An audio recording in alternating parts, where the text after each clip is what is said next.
клипа след като стартира? Не те чух? Що пуска видеоклипа след като стартира? Защото първо хронометъра гледах. Значи тата сега какво правя? Квадратен. Добре. Е така сега. Сега! От другата.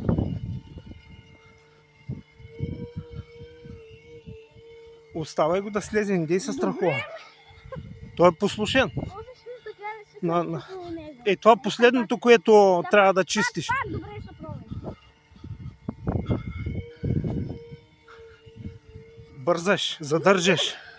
Прави хода, команда връщаш. Може последно. Не забравяй, ти ли можеш да го направиш по-добре? Не, няма как да го направя.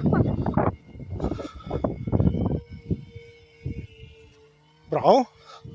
Това прилича на... Чакай, то щях да го ударя. Няма да го удариш, виж как излиза. Успокой, сигурно те притеснява, ама... Ето и трябва да изчистиш. Добре, ме чуваш ли ма? Не. Да пробвам ли осморката? Пробва? Сега. Добре.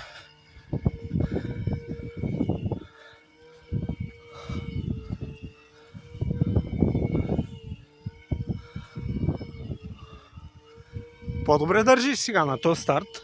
Командите ги изравняваш. Сега какво правя? Ми пробвай квадрат, пробвай осморка, което искаш.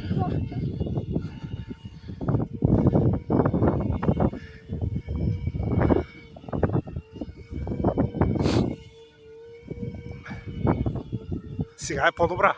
Поне аз така я виждам бързината. Да. После може почваш да ги повтаряш.